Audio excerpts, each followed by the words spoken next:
to a billion opportunities. My colleague Akash Sharma now gets us this ground report showing light utility helicopter which can fly in high altitudes and can also be used for multiple other purposes. Let's take a look. Hindustan Aeronautics Limited is designing and developing a number of products for our forces, and not only for our forces but also for civil use. One such product is this light utility helicopter that has been deployed here outside the Hindustan Aeronautics Limited hall here in Aero India, and I'll try to give you a sense of traveling in it, and not only traveling but also about the features. Well, this is a utility helicopter that can be used for civil use as of now. As far as the information that we have got, Indian Air Force and Indian Army has asked for 6 helicopters of this type, and one product has been delivered. In fact, we have been given to understand that this year both the forces will be getting 6 helicopters. Well, this helicopter has a service ceiling of 6,500 meters. It can fly up to 6,500 meters. And talking about the speed, so it has a speed of 240 kilometers. It can be used for research and rescue operations, and also while it is about the photography, civil use. So we know that how in flood affected areas or in the rescue operations, we need to have a clear view of what is happening on ground, and for that this is the best helicopter. It can take 6 passengers at a time.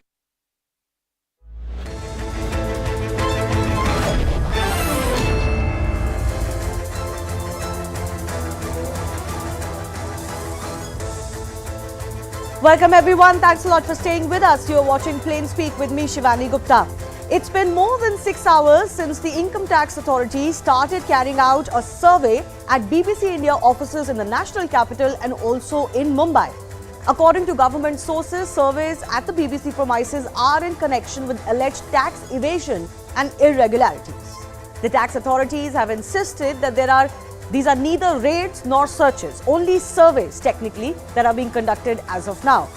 Remember, this does come weeks after BBC released a 2-episode series on Prime Minister Narendra Modi, and the first episode, with a major focus on 2002 Gujarat riots, raised so many objections in India, the government eventually banned the circulation of the links in India.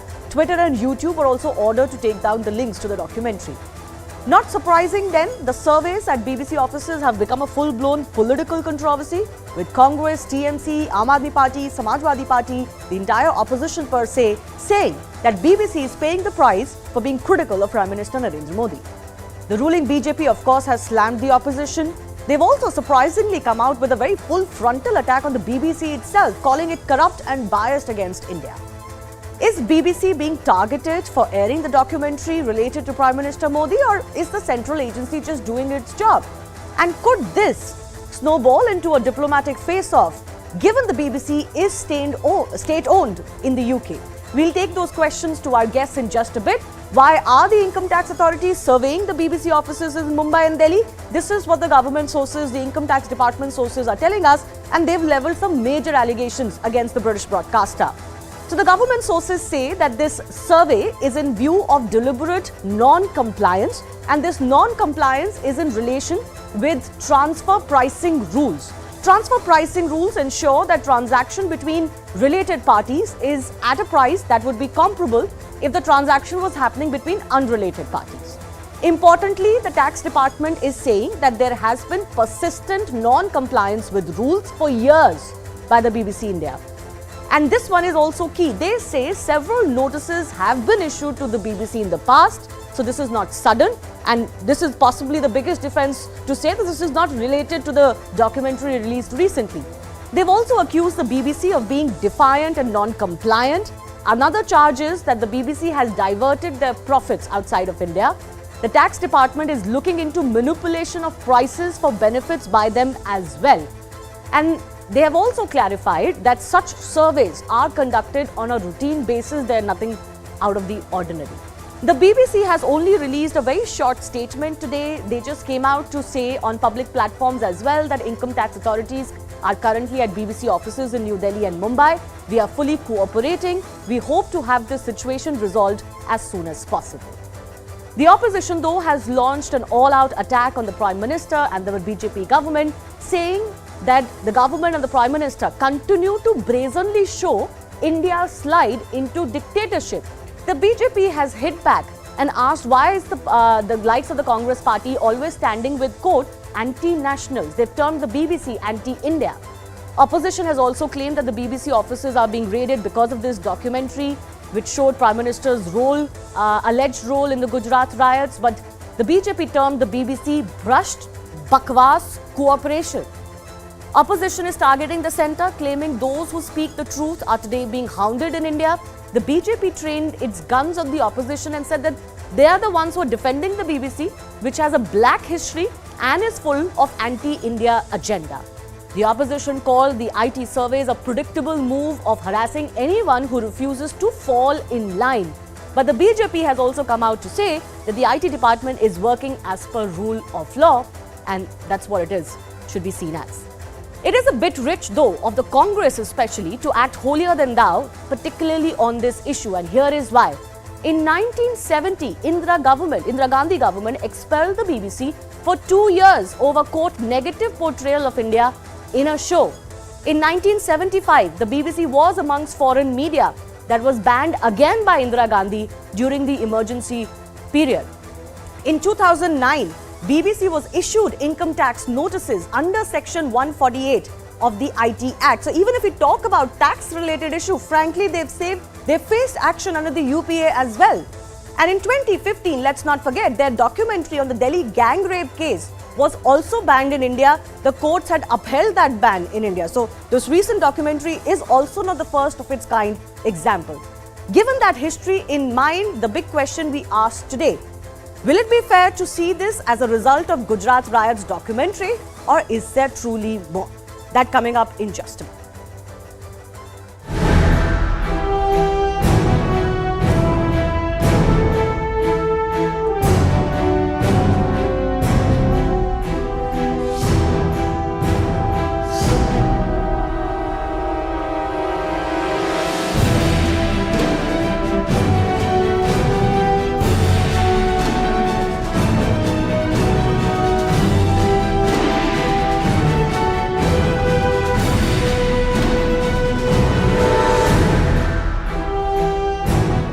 JPC की मांग कर रहे हैं अडानी के मामले में, और वहां सरकार बीबीसी के पीछे पड़ी हुई है। विनाशकाले विपरीत बुद्धि।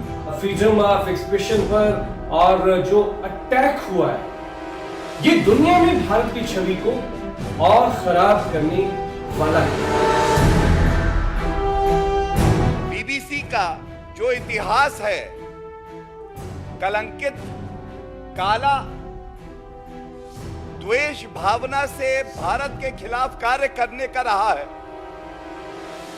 और कांग्रेस पार्टी को सबसे पहले तो ये याद करना चाहिए, देश की प्रधानमंत्री श्रीमती इंदिरा गांधी जी ने खुद बीबीसी पे बैन लगाया।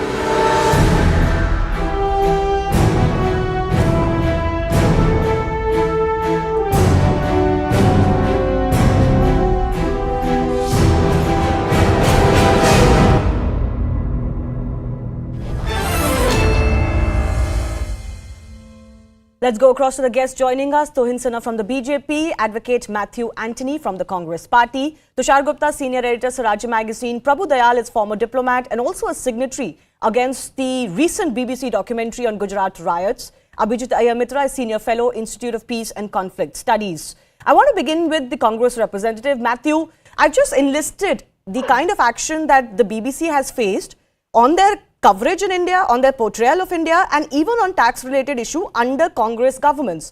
So isn't it a bit rich today that you claim there is a murder of democracy when you've taken similar action before? Shivani, the question comes here is, when the entire country and the parliament is asking for a JPC probe on a lakh crore plus corruption allegation against the Modi government, the government has trying to deflect it, with the BBC, which is also, let us clarify that, this is not an act against India by the BBC, but this is a BBC documentary which only kind of portrays what Mr. Modi has done in his individual capacity to complete his political aspirations or his political journey or to complete political ambitions there. So we should look into it objectively rather than going back to the 1970s and all of the things at this point of time. No, but you're We should look linking at what it is to the happening right now. documentary. You're So linking it is to a the cowardly documentary act by today. the BJP government at No, this once point of again, time. you're linking it to the documentary today. That's an assertion. That's not really a fact. See, in the High Court, in the Supreme Court judgment also, the Modi has been cleared out of a criminal conspiracy, but the judgment also have a comparative note of comparing him to that of a Nero who was sleeping when the entire No, state you didn't under him was understand my burning. question. And Matthew, you didn't understand my question. You brought in the BBC documentary and you suggested that this is an attempt to somehow take the, take the spotlight away from the Adani episode. That's a separate issue. But I'm saying that the Congress has come out and said that this is because the BBC documentary showed Mr. Modi in bad light. But that's not what, the agencies are saying, and there's no way to establish that except for this is your opinion. See, on the IT income tax propositions on the transfer pricing Yes. and all of the things which we will not be able to make a qualified statement unless and until we know about the details of those details which is coming out. Okay. We don't have the details because, that is what they have given a statement. Transfer pricing is a very complex taxation issue. So we don't know that, without knowing a qualified information on this, we will not be able to make a comment on the allegations. Fair enough, but what then, gives the opposition having the been right? said that, once Fair IT enough. What department gives the also makes a opposition claim, the right to say that this is murder of democracy because the BBC showed some documentary which Indian government did not like? You've sent notices. By you, I mean the Congress party has sent tax notices to the BBC in the past. Indira Gandhi has banned it from India, booted it out of India. How is it that you are sitting in judgment? See, I am not someone to comment on what happened in the 1970s at this point of time when we are in the 2020s. So there were reasons. The Calcutta issue was on the poverty portalization of India. They showed that one, and then it was not an act against Indira Gandhi at that point of time. Okay. It was about a city, and it's the French journalists kind of portrayed it against the country at that point. But this is particularly against an individual. It is not against a country. It is against Modi. Well, some would argue when the Supreme Court has looked into these allegations, the Indian judicial system, and you're an advocate, has looked into these allegations for 20 long years. What business that a media company have to suggest exactly the opposite? Does that not bring down the institutional value? But I'll stay away from that. My business is not to discuss the BBC documentary today. I am just saying you've issued them tax notices in the past. So what heavens have fallen today? No, I am not someone to kind of comment on the IT notices till the time we get the details of it. But then, having said that, the IT department is also saying that the BJP government has been issuing last 7 years, 8 years, the country is having a BJP government. If there were 8 years of misrepresentation by the BBC, then why the tax raids now? Why couldn't it have been done earlier? That's not an answer that any intelligent person That's can my answer. question to you Maybe the back. government can answer one day, but I'm not sure how that's a logical political argument. It's becoming a little banal to keep saying, oh, when you do something, why have you done this? If you've done this, something, the timing should be questioned. Or why now, not earlier? I'm not sure. But anyways, let me bring in other representatives as well. And I'll give Tuhin Sin of the BJP a chance to respond after we've heard almost everybody, because the government is in dock today. Let me go across to Prabhu Dayal, who's a former diplomat, also someone who very vociferously was a signatory to a very vociferous statement against the recent BBC documentary. Certainly, Mr. Dayal, the timing looks a little bit problematic. Now, obviously, the government agencies may not care about that, or they very much want to send a message down. But do you believe that this could indeed send a message that the BBC is being made victim because of what has transpired recently? Well, as you yourself said, these are two different issues.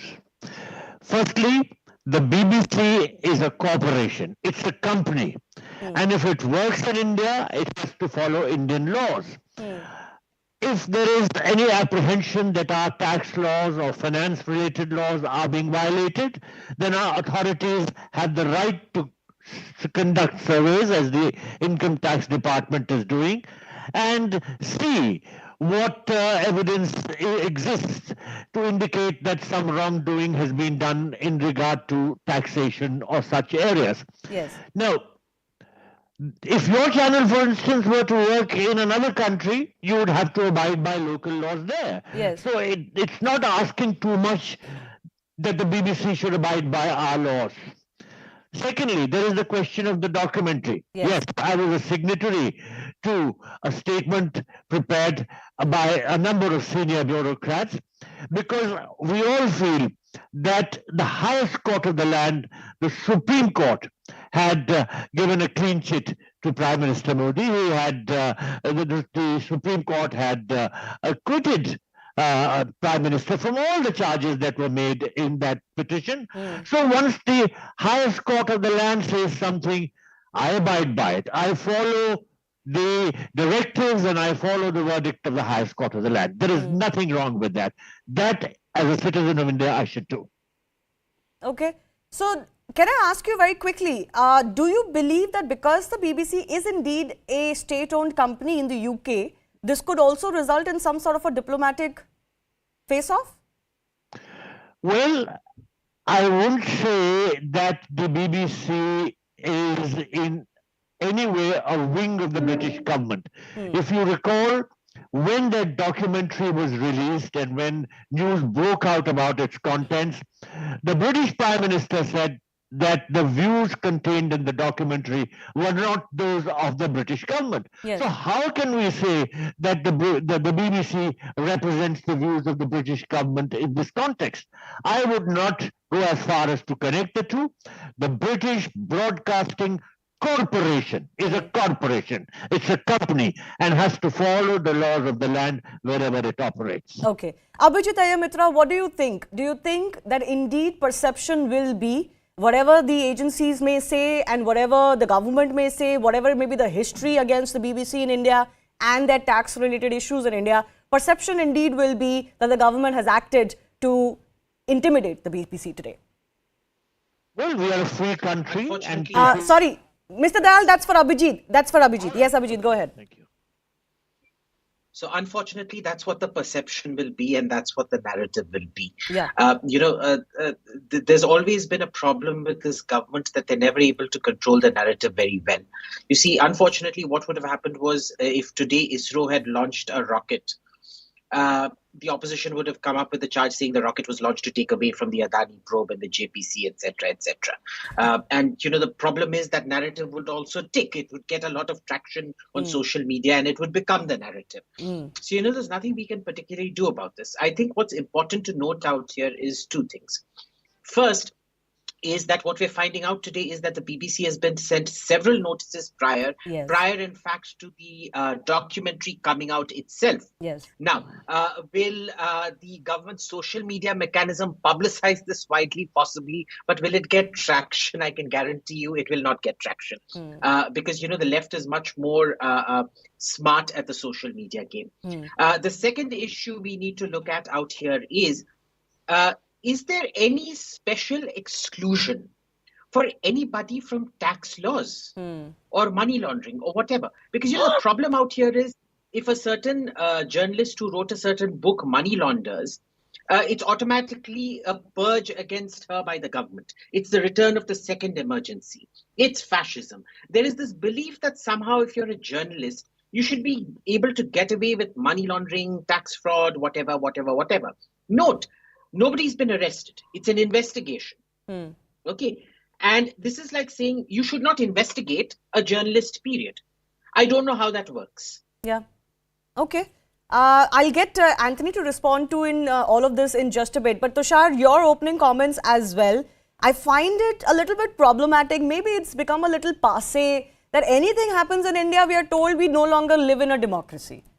By people who are very much functioning and speaking in a vibrant, messy democracy. Messy it is indeed, but it is a democracy. And I'm not sure how a tax survey at BBC office is supposed to tell us whether we live in a democracy or not. Absolutely, Shivani. And in extension to what you're saying, I'm unsure as to how every congressman is giving the BBC a clean chit. I mean, it's an IT survey, not an IT raid. First, there is a difference. Number two, they were sent enough notices on the issue of tax compliance and evasion before the documentary even came out. But for all those who are giving the BBC a clean chit today, how many of them know that the BBC has actually been investigated by the Royal and Customs Department of the United Kingdom government for tax evasion? In 2019, the BBC had to set aside £12 million just for the tax litigation purposes. In 2017, between April and September 2017, they paid £8.3 million just as an advance tax to settle any dues they were owing to the government. And this is because all the BBC presenters and radio jockeys and everyone, they were employed through special tax vehicles by the BBC so as to they could avoid paying the insurances, pensions, and whatever else is relevant in the United Kingdom. So this is a corporation we're talking about. Forget their editorial stance. That's irrelevant. But this is a corporation that's being investigated by the government of United Kingdom in the past, has been on the radar of several independent watchdogs in the United Kingdom. And here in India, everyone in the opposition wants to give them a clean chip. That is the part I do not understand. Yeah, and I think Shivani, it ties to what Abhijit has also said. One, there's a particular narrative that if you act against a journalist, even if it's not related to coverage, but other issues, somehow that's not done. But there's no immunity that you and I, we enjoy when it comes to tax issues, money laundering issues, etc. And second is that somehow the BBC is put at a pedestal in India, which it's possibly not even enjoying in its own home country. Shivani, can I make a quick point? Yes, Just yes, a very Abhijit. quick Yes, point. Abhijit. Sudhir Chaudhary and the Z media are labeled Godi media. Nobody wants to talk about the fact that there were tax raids on, and those were raids, those were surveys on Z offices last year or last to last year. So, what was that? It's always a very selective choosing of just one party, one set of journalists. That's it. They don't want to look at the entirety of the image. Okay. Thanks. Tohin Sinha, please come in here. Respond to what Matthew said first, that this is an attempt to divert from the Adani scandal. Well, good evening, Shivani. I'm glad you used the word and very clearly specified that it's a survey and not a raid, because the Congress apparently has gone down in its IQ to such an extent that it won't understand the difference between a survey and a raid. And the survey is very specific to two or three issues. One is the anomalies in transfer pricing, the diversion of profit, and the BBC has apparently always been under the radar, both in UK, as Tushar just specified, and in India.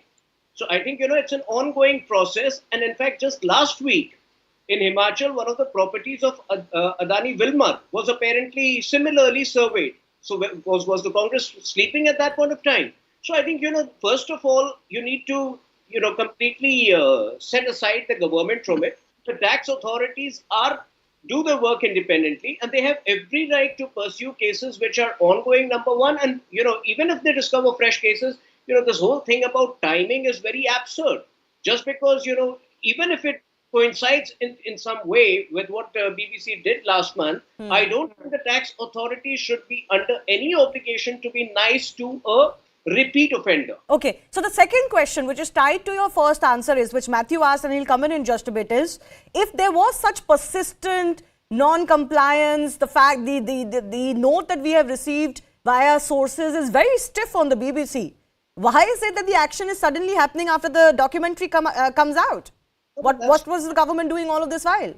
We don't dictate the timing of the investigating authorities, and even if let's suppose the IT authorities discover some fresh anomaly, they have every right to pursue it without any obligation of being nice, just because, it may somehow seem that it's coinciding with what BBC did last month.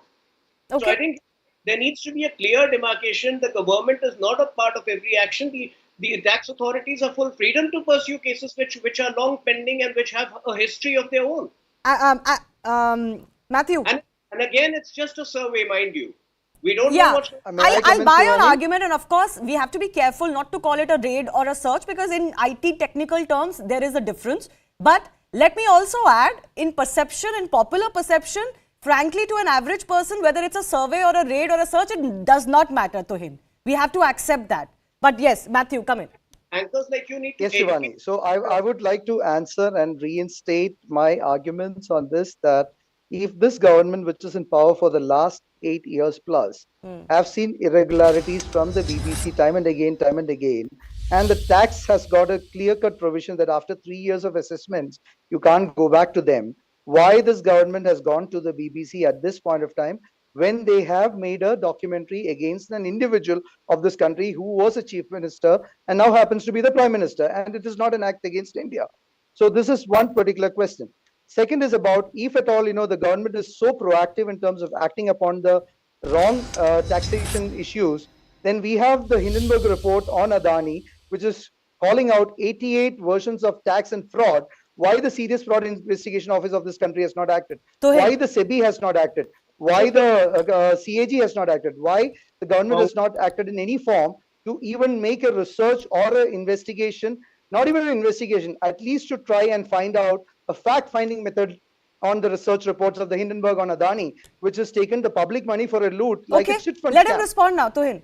If the government is so proactive on BBC, why the government is so reluctant to even talk on Adani when there is a $100 billion plus? Okay, Matthew, you've made your point. Let him respond. Yes. Precisely the problem with the Congress party. Now they are doubling up like the spokesperson of the BBC. I am telling you, if you're not aware of the news, just do a Google search. Exactly 5 days ago, a similar survey had taken place in one of the properties of Adani Wilmar in Himachal Pradesh.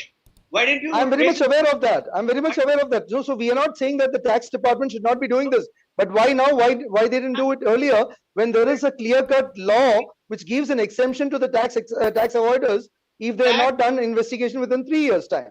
To personal cases which they deem right, irrespective of the political repercussions which they emanate, they are not responsible to, for the political repercussions. Okay. Can I just bring in Tushar Gupta? I don't want to divert to the Hindenburg report or to the BBC documentary per se.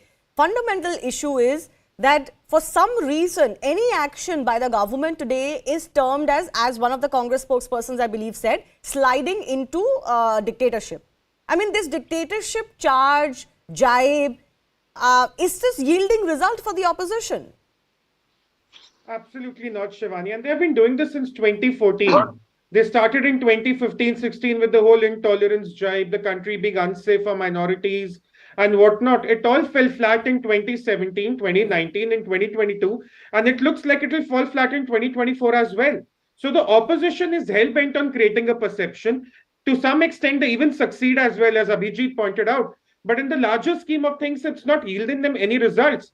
And what the opposition today doesn't understand, the IT survey is going to make the finance department of the BBC corporation in India answerable. They're not going for the editorial stance, how difficult it is to understand. And one has to understand that the history, when it comes to tax avoidance of the BBC, starting with the United Kingdom, is quite shady. So if it's being investigated after several notices were given, where is the problem? Okay. I found this on the web for. Can I bring in Abhijit Iyer Mitra once again? We've had, I believe, the notices that were issued to the BBC earlier on tax-related issues. That case went on for quite some time, as most legal cases of this nature do. I believe they got a relief only in December 2022. The parameter also is that a lot of these investigations, right now this is a survey, it's not quite a raid or a full-fledged investigation. They do have to yield results too. Do you believe the government falls short of that mark when a lot of these probes, so quote-unquote, are launched? Very frequently, Shivani, and that is, a big problem because we've seen a large increase in the size of our economic offences departments. The problem is that increase in size has not resulted in an increase in training or an increase in forensics or an increase in detective capacity, right? The average conviction rate is less than 1%. The average time that it takes for one of these cases to even get to court, I'm not talking about litigation time, just to get to court is 6 years, right? So there is a lot in this system that needs to be reformed.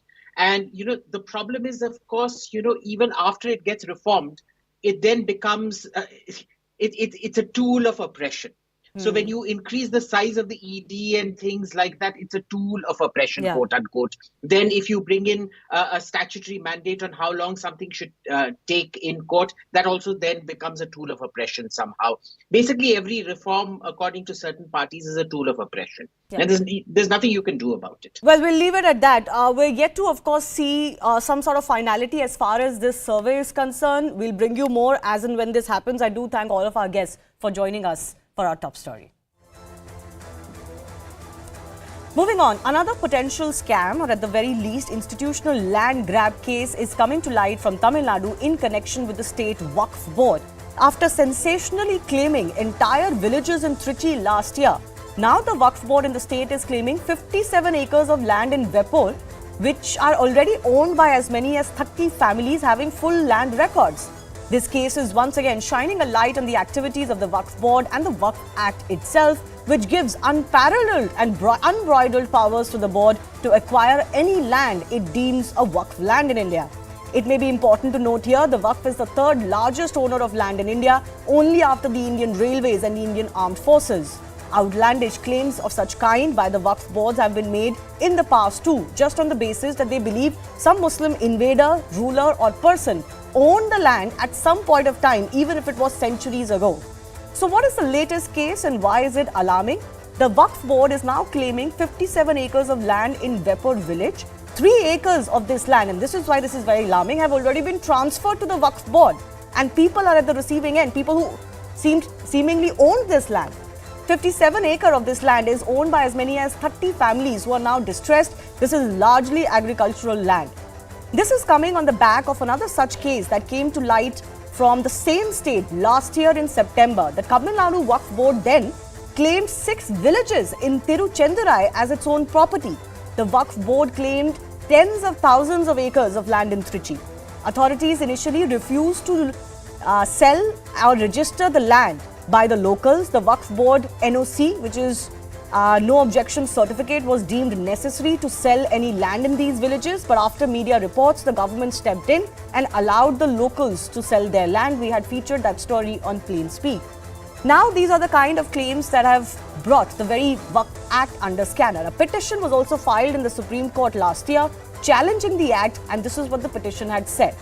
The Waqf per se is not mentioned anywhere in the Indian Constitution. It's against secularism and integrity. The Waqf Act was arbitrarily enacted and is religion-based that violates Article 14 and 15. There is no safeguard to other religions to save their properties from inclusion into a Waqf list. The Waqf Board has been given unbridled powers to register any property as theirs. And finally, it also said that there is no provision to identify and determine the status of a property as a Waqf land. This brings us to the question of how is a Waqf land identified, and this is the biggest bone of contention. So the Waqf Board collects information on properties it believes to be belonging to the Waqf. The Waqf Board then conducts an inquiry into the said property. If the board is satisfied, it claims the property to be belonging to the Waqf. This is the biggest problem as far as the powers given to the Waqf Board is concerned. The decision of the board, unless modified or revoked by the Waqf Tribunal, is final. Now, the Waqf Board only has Muslim representatives, but the Waqf Tribunal does have state officials. But the biggest issue is it puts the onus on the ordinary individual to prove the land is theirs and not on the Waqf Board. So the big question we asked today, with this another Waqf land row coming in from Tamil Nadu into spotlight again, is it not time to re-examine the Waqf Act? CNN News 18 went on ground, did a full report. This is by my colleague Purnima Murli. Take a look.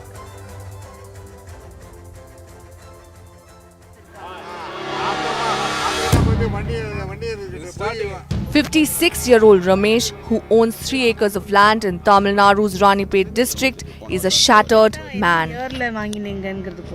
The land, which he bought in 1980, has been transferred to the state Waqf Board. They wait for 70 years.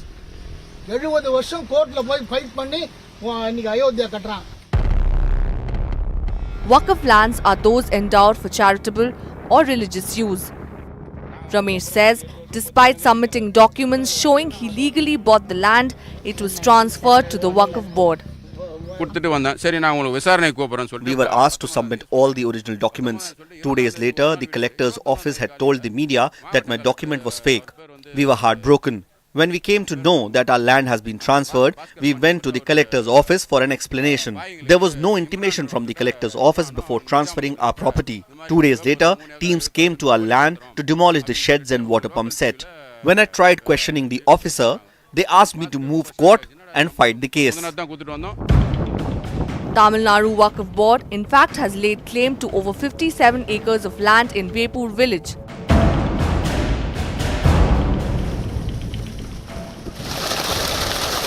Another farmer, Palani, alleges teams were sent to lay claim to his 3.5-acre plot of land.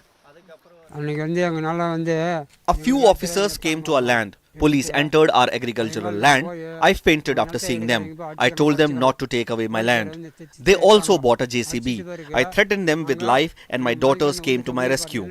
They said they have no one except me. I have 5 daughters and we'll all rely on the agricultural land for a living. A Supreme Court order last year says land can only be transferred to the Waqf Board after an open hearing and negotiation with the owners. The Tamil Nadu Waqf Board says they have evidence of their claim on the land and are ready to hold negotiations with the other landowners. Out of 57 acres, some portion of land has been already disbursed to so many individuals in the 60s and 70s. Apart from that, 3.5 acres were left, which is belonging to Waqf institution. Now, one particular individual is claiming that it belongs to them. If it is belonging to him legally, they can claim or they can challenge before the court of law also. CNN News 18 spoke to the district administration, who said they are awaiting a response from the land authorities. They said, and I quote, a report has been sent to Commissioner of Land Administration. A response from them is awaited for further action. Waqf Board has claimed over 57 acres. 3 acres have been transferred to them so far. Was due process followed in the transfer? For Ramesh, the answer holds little consolation. With Purnima Murli, Ishita Bhadri, CNN News 18. This is atrocious. People who have been living there for more than 100 years, in fact, not even 50, 60 years. And they are taken for a very big surprise and shock. The government is supporting the local, particularly some Islamic movements. A minister in the DMK government is also behind this, all these things, these movements. So I think the justice should be done. It is Waqf Board is an independent organization which runs for the welfare of the Muslims and their temples and other things. So they know when they take a land, they will not go out of the way to procure land. So when they say, let them approach the Waqf Board and explain things and get their explanation. That will be fair. Let's go across to the guests who are joining us. Uma Nandan is BJP leader and VP of Temple Worshippers Society. Atikur Rahman, Islamic scholar. Suman C. Raman, political analyst, comes from the state. And Ashwini Dubey, senior, is a Supreme Court advocate, also joining us on the show. Sumant, I believe you were on the show when we discussed this Waqf Act issue that, came up in Tamil Nadu earlier as well. And now it's repeatedly cropping up. You heard from some of these victims as well. The biggest issue here is it's not so much about the difference of opinion of who the land belongs to. It is the fact that the Waqf can deem the land as a Waqf land and then ordinary Indians are left to fight legal battles. This is a very pejorative, landscape. No, I think that the government needs to revisit. I mean, the center needs to revisit the act where the Waqf can straight away claim the property. Yes. And then the burden of proof is now on the person who has been moved out of the property. So I think that is a problem.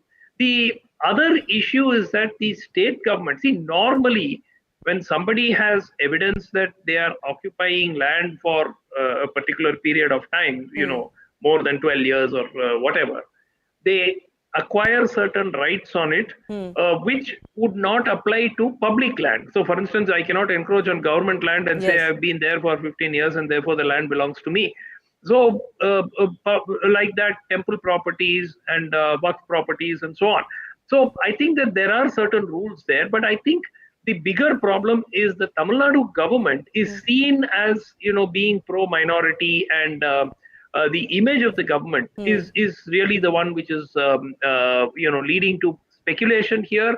and making it a political issue. What should be a pure and simple legal matter acquires political overtones, because the government, we've seen videos where ministers have attended functions from of minority religious groups and said that we are here only because of you, we have come to power and so on, which makes this entire story, whatever decision they take, in this case, we'll have to wait for the documents and we need to know what the facts are. But prima facie, whatever decision they take is going to be viewed with suspicion, simply because of the government's image of being seen as pandering to minority sentiments in the state. Can I just come in? Even Waqf land in India is hardly benefiting actual Muslims on the ground. That's also several Muslim victims themselves who have come out to say. So actually benefiting Waqf boards is not a benefit to ordinary Muslims. We have to make that distinction. No, a large proportion of these properties are actually not being even used for the kind of charitable work they have to be used for. Community. No, I understand. I'm just saying, let's not confuse being charitable to the Waqf Board as being charitable to Muslims, but there is a political angle which you very rightly pointed out. I should also point out that Tamil Nadu is 4th on the list of the states which have the highest number of registered immovable properties attached to the Waqf boards. The first is UP, obvious because of the sheer size of the state as well, West Bengal, Punjab, then Tamil Nadu, Karnataka and Kerala. Atiq or Rahman, I want to come to you. The other issue with the Waqf Act is that, a lot of these claims, if you listen to the Waqf boards, is, some invader or ruler in 17th century, 18th century owned this land. Somebody, pre-independence owned this land and apparently, according to them, gave it to the Waqf Board. There is no proof of that. On the other side, the persons who are living on this land, families and farmers, etc., they actually have land records. But focusing on the claim itself, how fair is it to say that, 100 years ago, this land was donated to us, so now it is ours? I don't understand how this will function. Shivani, this is totally unfair. The people who are tilling the land belongs to them. Even if the past masters may be something.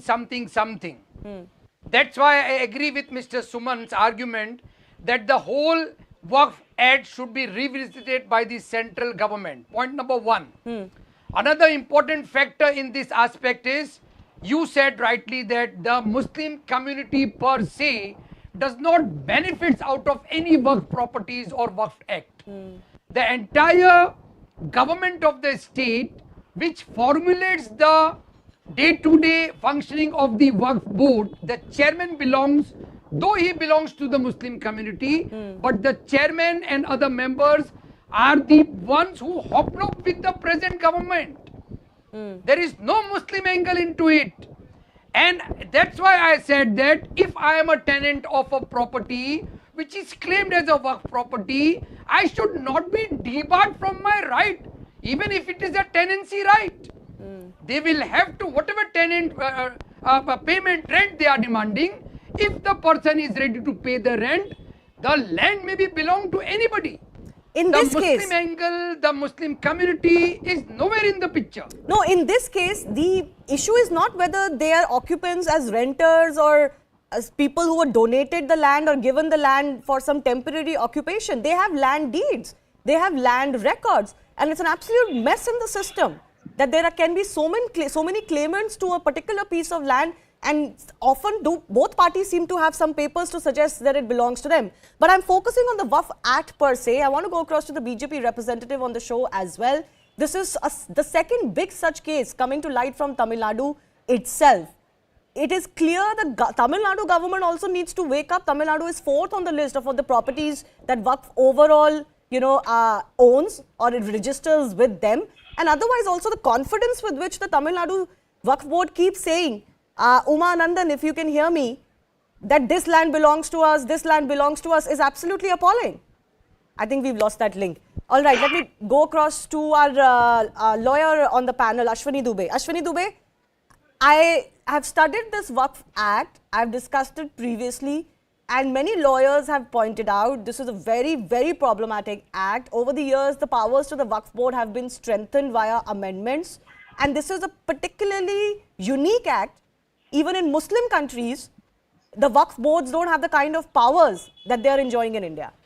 Yes, Shivani, very rightly you have pointed out. I answer in 3 points. Point 1. The Indian Constitution establishes 3 types of court. The Union Judiciary under Article 124 to 146.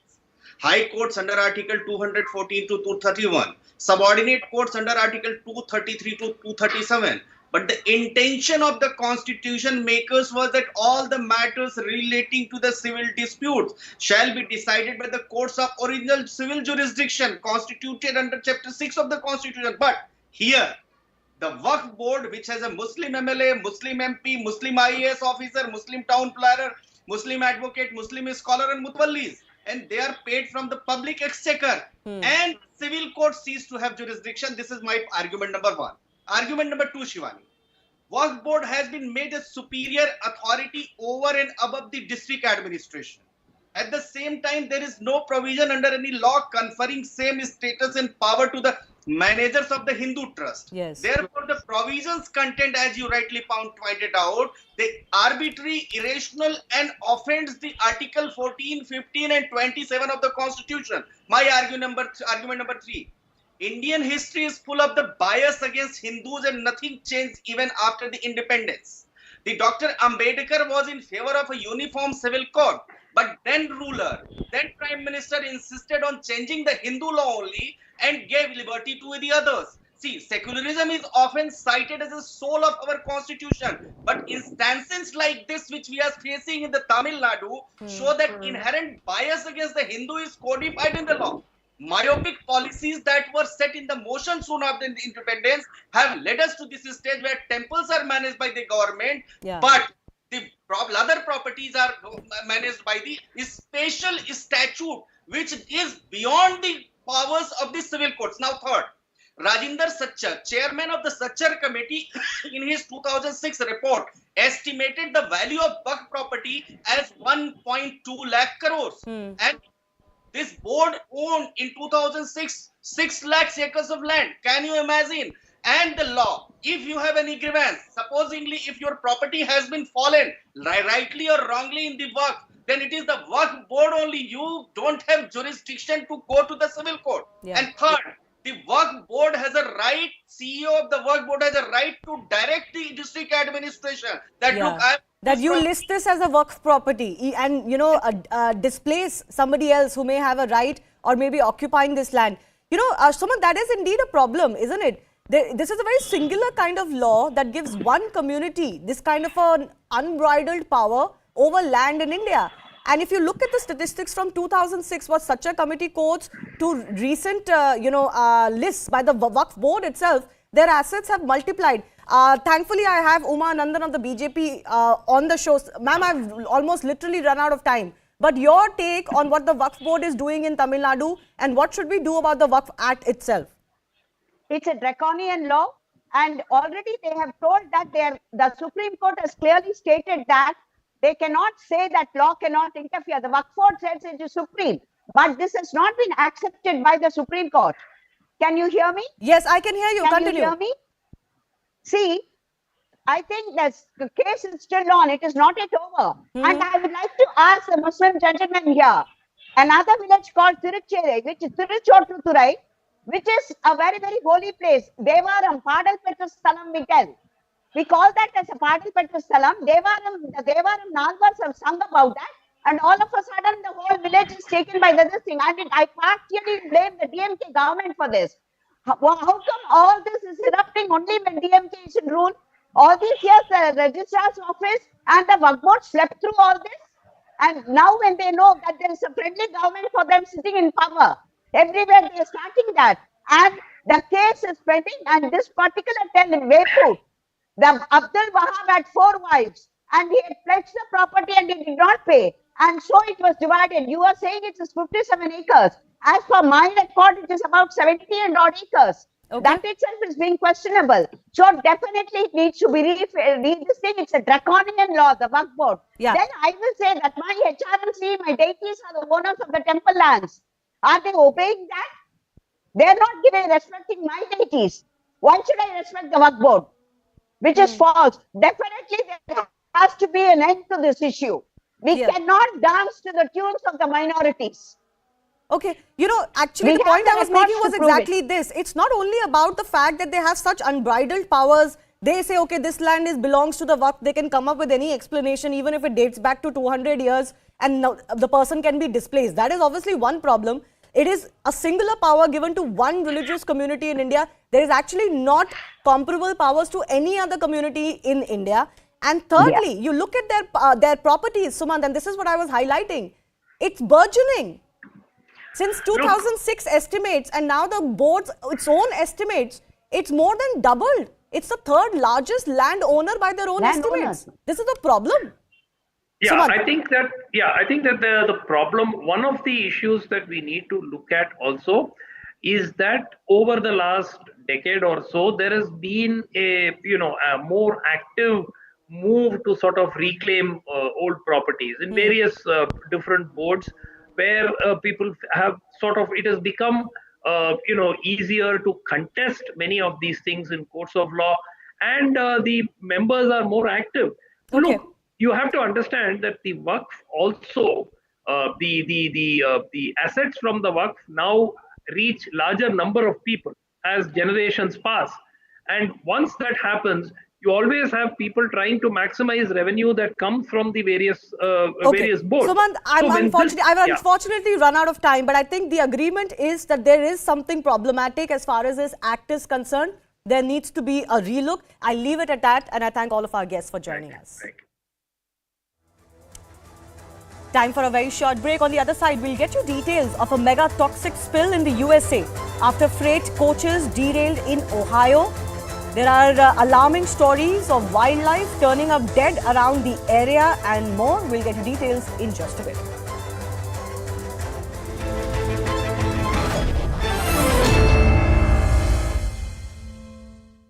Only the survey is currently underway. This is the reason why at both the major cities, in the national capital and in the financial capital as well, that is Mumbai, a team of the income tax officials, they are present.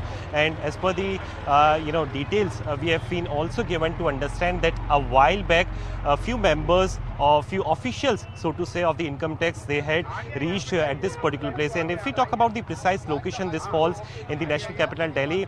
KG Marg is the area where the office is. You can see as of now the routine affair is taking place, but outside this particular office, and also I would like to show you the visuals from the reception side. You can see there is presence of Delhi police officials as well, and this is a particular sign when a team of the agency, so to say, when a team of the agency, they reach out for any of the either for the survey or for other kind of official activity. This is something which is very much evident with the same, that inside there is presence of the income tax officials, and also outside this particular place there is heavy presence, Greha, of the national media as well, because this is the breaking piece of input and news, so to say, at least for today, where we have been given to understand that both in the cities, Mumbai and national capital, a team of the income tax officials are very much present, but also currently the survey is underway. So what kind of activities roll out under the survey, this is something that we will have to wait for a while for the official version of, not just for the income tax department, but also at the same time from BBC India as well, because remember, as far as the BBC is concerned, a few days back, this is something which was a reason of the controversy for entire country, especially for the Bharatiya Janata Party, where a documentary was released for Narendra Modi, Prime Minister Narendra Modi, by BBC, and it was clearly banned by the government of India under the IT Act rules, which are newly formed by the government. So amid all those details, now the officials of the income tax, they are present. Again, I would urge my camera person to keep showing you the visuals from this particular place, and also to pan on the police as well, who are rightly present at this particular office. So we do not have much information, but the first piece of information says that the IT survey is currently underway in both the cities, in Delhi and Mumbai, inside the BBC office of the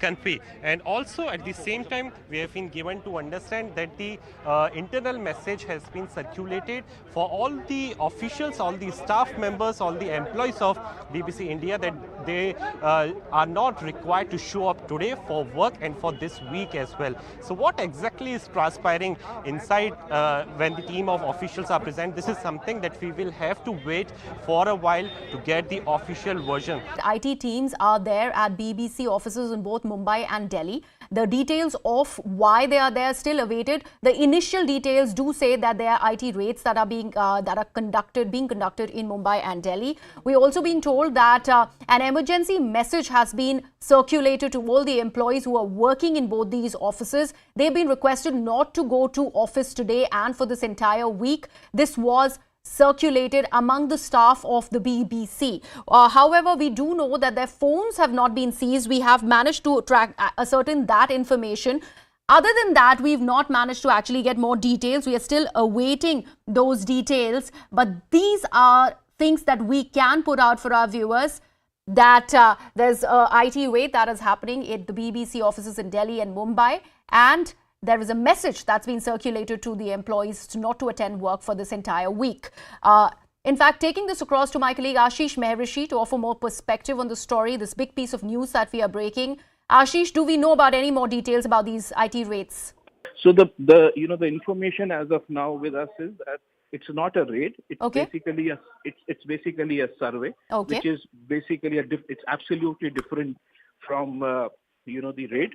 But obviously, there is a political twist to the entire story, because there was recently a film which was circulated, which was in fact even blocked by the Indian government, and the allegation on the income tax department can be that this action is basically only after the government basically blocked the film, which was basically targeting Narendra Modi, current Prime Minister, on issues basically related to the Godhra riots. So certainly there's going to be a political twist to the entire story.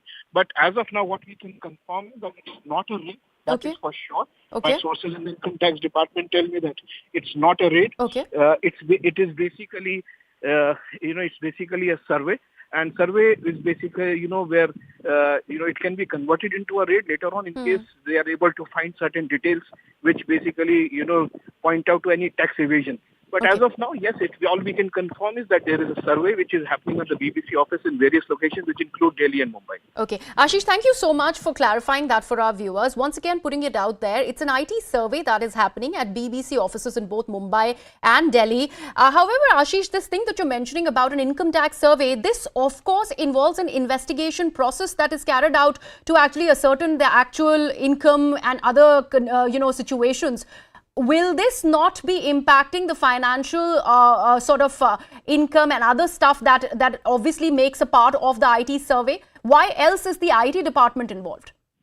So, basically, whenever there is some information which relates to some sort of tax evasion or financial evasion, tax evasion by any organization, and the government believes, especially the CBDT believes so, the income tax department believes so, that there is some sort of tax evasion which has taken place, and that is why they can do a survey, and the survey can subsequently be turned into a raid.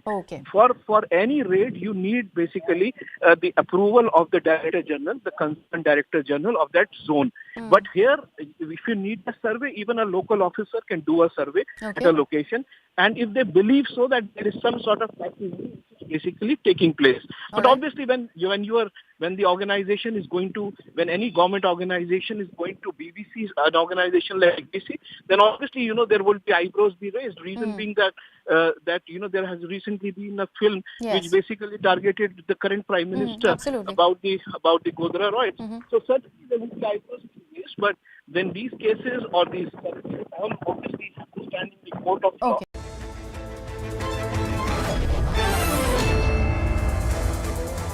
Welcome back. Over to a piece of news from Ohio, USA that has created some sensation on social media.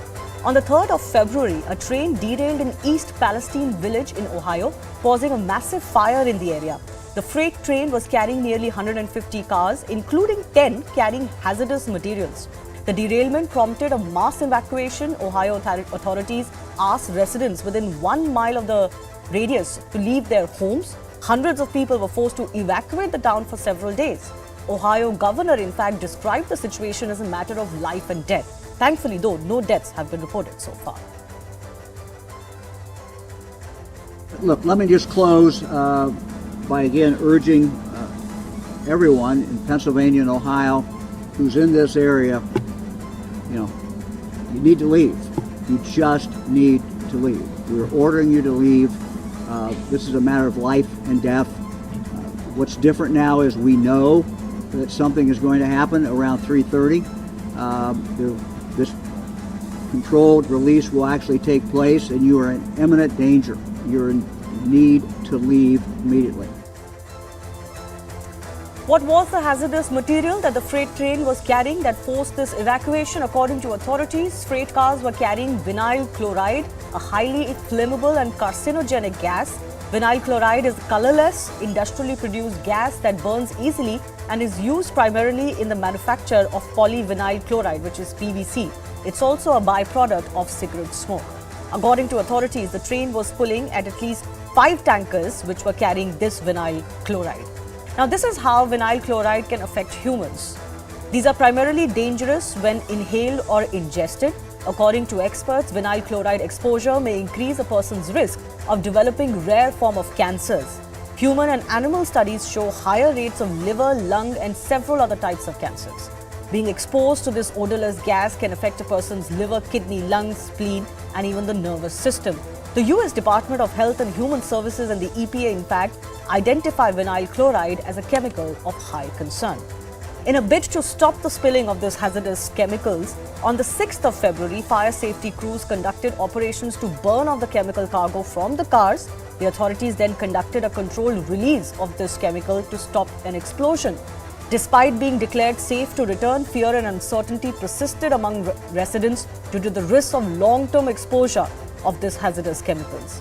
On social media, in fact, some residents said fish and frogs were dying in local streams. Some shared images of dead animals or said they smelled chemical odors around town. Many netizens in the US have labeled it a Chernobyl-level catastrophe. Many class action suits have also been filed against the operator of the train, Norfolk Southern, with hundreds of families affected and possibly exposed to continuous harm for years to come. We'll have to wait and see what is the accountability that is set in this case. But on that note, it's a wrap on Plain Speak.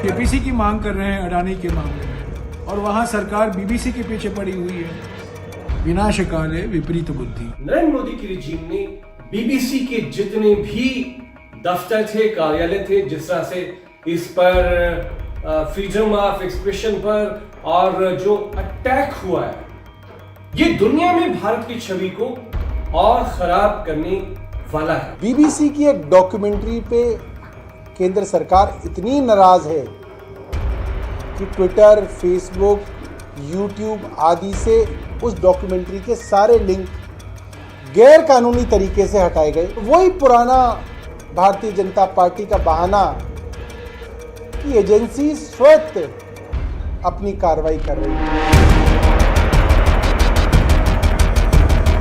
आयकर विभाग नियमानुसार संविधान के तहत कार्रवाई कर रहा है। तो मोदी जी के पीछे 2002 से कर रहे हैं और हर बार मोदी जी मजबूत होकर, सच्चे बनकर और जनता की ज्यादा लोकप्रियता हासिल कर मारा है। Hello everyone, you're watching News Epicenter with me, Maria Shakil. Over 7 hours and counting, that has been the time multiple teams of the Income Tax Department have been conducting surveys at the BBC offices in Delhi and Mumbai. Sources say the surveys are being conducted over allegations of taxation irregularities with